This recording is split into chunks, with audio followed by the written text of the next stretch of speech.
நாம் சந்திக்கவிருப்பவர் தான் பிறந்த மண்ணில் மக்களாட்சி மலர வேண்டும் என்பதற்காக ஆயுதமேந்தாமல் அகிம்சை வழியில் இன்றும் போராடி கொண்டிருப்பவர். ஜனநாயகம் வேண்டும் என்று முழங்கியதற்காகவே மியன்மாரில் இன்றும் வீட்டுக் காவலில் வைக்கப்பட்டிருக்கும் ஆங் சான் சூகி அம்மையார். ஒரு தேசத்தின் எதிர்காலத்தையே அந்த பெண்ணால் மாற்றிவிட முடியுமா என்பதை இன்னும் சில ஆண்டுகளில் வரலாறு நமக்கு சொல்லும். ஆனால் இதுவரை அவர் வாழ்ந்த வாழ்க்கையே நமக்கு நல்ல பல பாடங்களை சொல்லும். அவரது கதை காலத்தை வெல்லும். 1945 ஆண்டு ஜூன் 19 பர்மாவில் பிறந்தார் ஆங் சான் சூகி. அவரது தந்தை ஊ ஆங் சான் தான் நவீன மியன்மாரை நிறுவியவர். மக்களால் தேர்ந்தெடுக்கப்பட்ட அவரும் அவரது சகாக்களும் ஆட்சி பொறுப்பை ஏற்பதற்கு முன் அவர் ஓர் அரசியல் எதிரியால் படுகொலை செய்யப்பட்டார். அப்போது ஆங் சான் சூகிக்கு வயது 2 தான். ஊ ஆங் சானின் வலது கையாக விளங்கிய திரு ஊ நூ இடைக்கால தலைவராக நியமிக்கப்பட்டார். அவரது தலைமையின் கீழ் ஜனவரி 1948 ஆண்டு மியன்மாருக்கு சுதந்திரம் கிடைத்தது.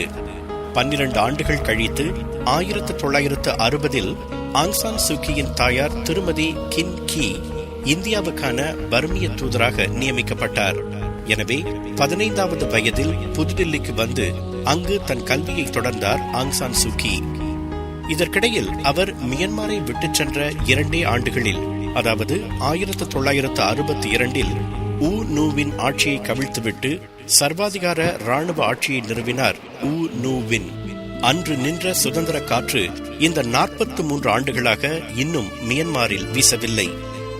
புதுடில்லியில் கான்வென்ட் ஆஃப் ஜீசஸ் அண்ட் மேரி பள்ளியில் படித்த போது மகாத்மா காந்தியின் கொள்கைகளால் கவரப்பட்டார் ஆங் சான் சூகி. பின்னர் இங்கிலாந்தின் ஆக்ஸ்போர்ட் பல்கலைக்கழகத்திற்கு சென்று அரசியல், தத்துவம், பொருளியல் ஆகிய துறைகளில் பட்டம் பெற்றார். ஆக்ஸ்போர்டில் இருந்த போதே 1972 மைக்கேல் ஆரிஸ் என்ற பிரிட்டிஷ் பேராசிரியரை மணந்து கொண்டார். திருமணத்திற்கு அவர் விதித்த ஒரே நிபந்தனை என்ன தெரியுமா? என் மக்களுக்கு எனது சேவை தேவைப்படும் பட்சத்தில் நீங்கள் எனக்கு உறுதுணையாக இருக்க வேண்டும் என்பதுதான். அந்த தம்பதியினருக்கு 2 ஆண் பிள்ளைகள் பிறந்தனர். 16 ஆண்டுகள் கழித்து 1988 தனது தாயார் நோயுற்ற போது அவரை காண மியன்மாருக்கு வந்தார் ஆங் சான் சூகி. தனது தந்தை நிறுவிய அந்த தேசம் சீரழிந்து கிடந்ததை பார்த்து உள்ளம் வெம்பினார். பர்மா உலகின் நெல் களஞ்சியம் என்ற நிலையிலிருந்து உலகின் மிக ஏழ்மையான நாடு என்ற நிலைக்கு தள்ளப்பட்டிருந்ததை எண்ணி கலங்கினார். அங்கு அரசியல் சுதந்திரமும் பறிக்கப்பட்டிருந்தது. உணர்ச்சி வயப்பட்டு பின்னர் சும்மா இருப்பவர்களை காலம் மறக்கிறது. உணர்ச்சி வயப்பட்டு காரியத்தில் இறங்குபவர்களை வரலாறு துதிக்கிறது. தனது நாட்டுக்கு மாற்றம் தேவை என்று நம்பிய ஆங் சான் சூகி அங்கேயே தங்கி மக்கள் ஆட்சிக்காக போராட முடிவெடுத்தார். அப்போது அவர் செய்தியாளர்களிடம் சொன்ன வாசகம் இது: சொந்த பூமியிலேயே கைதிகள் போல் வாழ்கின்றனர் மியான்மர் மக்கள். அவர்களின் நலனில் அக்கறை கொண்ட எந்த குடிமகனும் ஒதுங்கி நிற்கும் நேரமல்ல இது. உடனே NLD எனப்படும் தேசிய ஜனநாயக லீக் கட்சியை நிறுவினார் ஆங் சான் சூகி.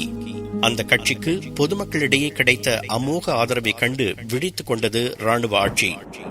1990 தேர்தல் நடத்துவதாக அது உறுதி கூறியது. தேர்தலில் நிச்சயம் தோற்றுப்போவோம் என்று அறிந்த அந்த ராணுவ ஆட்சி என்ன செய்தது தெரியுமா? கோழைத்தனமாக 1989 ஜூலை 20 ஆங் சான் சூகியை கைது செய்து வீட்டுக்காவலில் வைத்தது. வீட்டுக்காவலில் இருந்தவாறே 1990 மே மாதம் நடைபெற்ற தேர்தலில் போட்டியிட்டார் அவர். ராணுவ ஆட்சி திக்கு முக்காடி போகும் அளவுக்கு 82 விழுக்காடு வாக்குகளை பெற்று அசத்தியது அவரது கட்சி. மக்கள் தீர்ப்பை ஏற்க மறுத்த ராணுவ ஆட்சியோ தேர்தலை செல்லுபடியாகாது என்று அறிவித்து அக்கட்சியின் தலைவர்களையும் கைது செய்தது. ஆங் சான் சூகியின் செல்வாக்கை அறிந்த ராணுவ ஆட்சி நாட்டை விட்டு வெளியேறி அதன் பக்கமே தலை வைத்து படுக்காதிருந்தால் அவரை விடுதலை செய்வதாக அறிவித்தது. அதனை ஏற்றுக்கொண்ட ஆங் சான் சூகி 4 நிபந்தனைகள் விதித்தார். 1. எல்லா அரசியல் கைதிகளும் விடுதலை செய்யப்பட வேண்டும். 2. ஆட்சி மக்களிடம் ஒப்படைக்கப்பட வேண்டும். 3. தான் ஏன் நாட்டை விட்டு வெளியேறுகிறேன் என்பதை மக்களிடம் விளக்க வானொலியில் 5 நிமிடம் தர வேண்டும். 4. பொதுமக்கள் புடைசூழ தான் விமான நிலையத்திற்கு செல்ல அனுமதிக்கப்பட வேண்டும். ஆனால் அந்த 4 நிபந்தனைகளையும் நிராகரித்தது ராணுவ ஆட்சி. அவரது வீட்டுக்காவல் 6 ஆண்டுகளுக்கு நீடித்தது. விடுதலை செய்யப்பட்ட போது கூட அவர் தொடர்ந்து கண்காணிக்கப்பட்டார். 2000ஆம் ஆண்டில் அவர் மீண்டும் வீட்டுக்காவலில் வைக்கப்பட்டார் 19 மாதங்களுக்கு. 3வது முறையாக 2003ஆம் ஆண்டு மே மாதம் அவர் மீண்டும் வீட்டுக்காவலில் வைக்கப்பட்டார். இன்று வரை அது தொடர்கிறது. மொத்தம் 10 ஆண்டுகளுக்கு மேல் வெளி உலகத்தை சந்திக்க முடியாதபடி வீட்டுக்காவலில் வைக்கப்பட்டிருக்கும் அவரை ஒரு மருத்துவர் மட்டுமே சென்று பார்க்க முடிகிறது. மியன்மாரின் மேன்மைக்காக தனி ஒருவராக போராடி வரும் ஆங் சான் சூக்கியை உலக சமூகம் போற்ற தவறவில்லை. 1991ஆம் ஆண்டு அமைதிக்கான நோபல் பரிசு அவருக்கு வழங்கப்பட்டது. அப்போது அவர் வீட்டுக்காவலில் இருந்ததால் அவரது கணவர் அந்த பரிசை பெற்றுக்கொண்டார். 1993ஆம் ஆண்டு அனைத்துலக புரிந்துணர்வுக்கான ஜவஹர்லால் நேரு விருதை அவருக்கு வழங்கி கௌரவித்தது இந்தியா. பவர் கொரப்ட்ஸ் என்ற ஆங்கில சொற்றொடரை கேள்விப்பட்டிருப்பீர்கள். ஆனால் ஆங் சான் சூக்கி வித்தியாசமாக சொல்கிறார். It is not power that corrupts, but fear.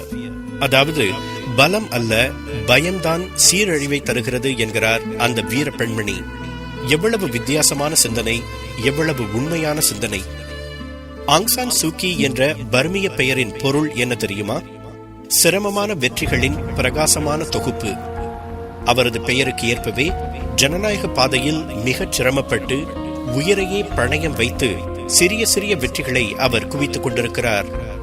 மியன்மாரில் ராணுவ ஆட்சி ஒழிந்து மக்களாட்சி மலர வேண்டும் என்ற தனது கனவு நனவாகும் நாள் வெகு தொலைவில் இல்லை என்ற நம்பிக்கையை அவர் இன்னும் கைவிடவில்லை. நம்பிக்கையில்தான் உலகமே சுழல்கிறது என்பதை நன்கு அறிந்தவர் அவர். உலக வரலாற்றை உற்று பார்த்தாலும் அந்த உண்மை புலப்படும். சர்வாதிகாரமும் அடக்குமுறையும் அராஜகமும் என்றாவது ஒரு நாள் நீதியின் முன்னும் அகிம்சையின் முன்னும் மண்டியிடத்தான் வேண்டும். அந்த நாள் மியன்மாரில் வெகு விரைவில் புலரும். அங்கு மக்களாட்சி மலரும் என்பதுதான் உலகம் முழுவதும் சுதந்திர விரும்பிகளின் எதிர்பார்ப்பு. சராசரி மனிதனின் சுதந்திர உணர்வுகள் மதிக்கப்படும் அந்த நாள் மியன்மாரில் விரைவில் மலரும் போது அது ஆங் சான் சூக்கியின் அயராத போராட்டத்துக்கு மகுடம் சூட்டும் நாளாக அமையும். அதுவரை நம்பிக்கைதான் அவரது உயிர் மூச்சாக இருக்கும். கவிஞர் பா விஜய் சொன்னது போல், நம்பிக்கை உள்ளவனுக்கு தண்ணீரிலும் சுவாசிக்க முடியும், நம்பிக்கை அற்றவனுக்கு வெளியிலேயே மூச்சு திணறும். ஆங் சான் சூக்கி என்ற அந்த அதிசய பெண்ணிடமிருந்து நம்பிக்கையை கற்றுக்கொள்வோம். அதன் மூலம் நாம் விரும்பும் வானத்தை வசப்படுத்துவோம்.